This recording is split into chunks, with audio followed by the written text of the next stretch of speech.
Subscribe and share my channel Sudarsana. శ్రీమాత్రే నమః.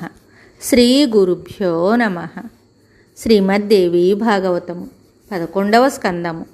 ప్రాజాపత్యాది వ్రతముల వర్ణన.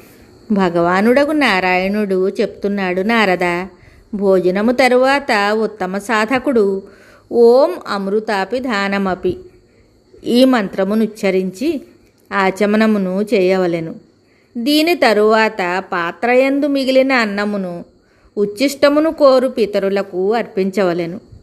అప్పుడిట్లు చెప్పవలెను, మా కులమునందు ఉద్భవించి దాసదాసీజనులై మా అన్నమునభిలషించు వారందరూ భూతలమునందుంచిన నా ఈ అన్నముతో తృప్తులగుదురుగాక. దాని తరువాత ఈ మంత్రముతో జలము నిడవలెను.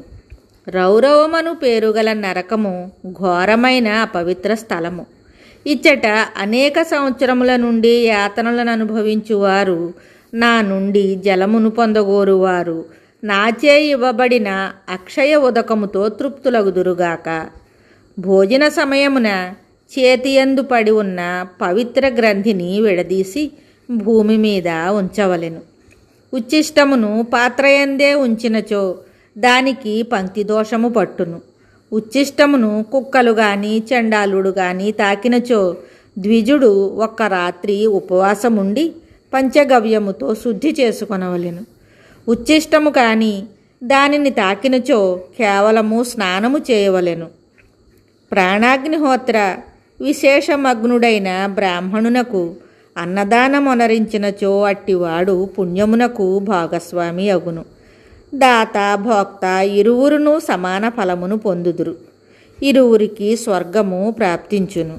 చేతియందు పవిత్రమును ధరించి విధి ప్రకారము భుజించువానికి ప్రతి కబళమును పంచగవ్యము వలె పుణ్యఫలము నొసగును. పూజా సమయమునందు 3 వేళలా అనగా ప్రాతకాలమున, మధ్యాహ్న సమయమున, సాయంకాలమునందు ప్రతి దినము జపము, తర్పణము, హోమము చేయవలెను. బ్రాహ్మణులకు భోజనమిడవలెను. దీనినే పురశ్చరణమందురు. నేల మీద నిదురించవలెను. మనస్సునందు ధార్మిక భావము కలిగి ఉండవలెను. క్రోధమునకు వశము కాకూడదు. ఇంద్రియ సంయమనము కలిగి ఉండవలెను. కొద్దిపాటి మధుర పదార్థమును భుజింపవలెను. చిత్తమును ప్రశాంతముగా నుంచుకొనవలెను. నిత్యము 3 పొద్దుల స్నానం ఆచరించవలెను. నోటి నుండి ఎప్పుడునూ అపవిత్రపు మాటలు వెలువడరాదు. మునివర, జపహోమ పూజా సమయములందు ఎవరికిని నమస్కరించి మాట్లాడకూడదు. మైథున సంబంధమైన సంభాషణ గోష్ఠులను చేయుట నిషేధింపబడినది. మనోవాక్కర్మలయందు పరిస్థితులన్నింటియందు సర్వదా సర్వత్రా మైథునమును విడువవలెను. దీనినే బ్రహ్మచర్యమందురు. గృహస్థుడు రాజు ఇరువురును బ్రహ్మచర్యమును పాటించవలెను.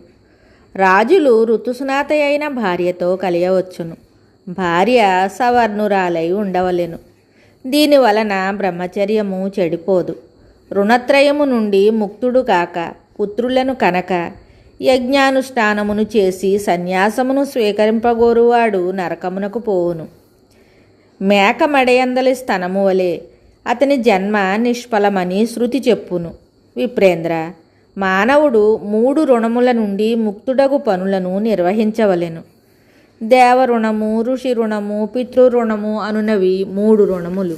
బ్రహ్మచర్యము వలన ఋషి రుణము, తిలోదక దానము చేత పితృరుణము, యజ్ఞముల చేత దేవరుణమును పురుషుడు తీర్చుకొనును. తమ తమ ఆశ్రమములందుండి ధర్మమును ఆచరించవలెను. పాలను, పండ్లను, శాకములను, హవిష్యమును విద్వాంసుడు భుజింపవలెను. ఇట్లు జపించవలెను.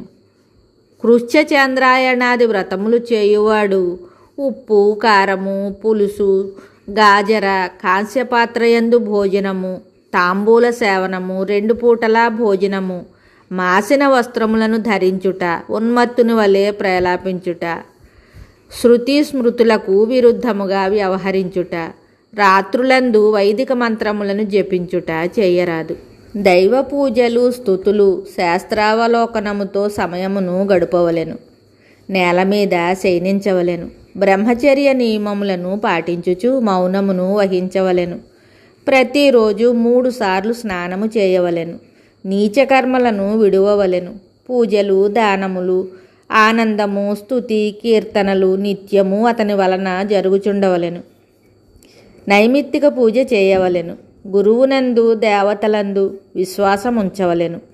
జపశీలుడైన పురుషునకు పరమసిద్ధిని ప్రసాదించు 12 ధర్మములు ఇవి. మిగతా కథ తరువాయి భాగంలో తెలుసుకుందాము. శుభం. Subscribe and share my channel Sudarsana.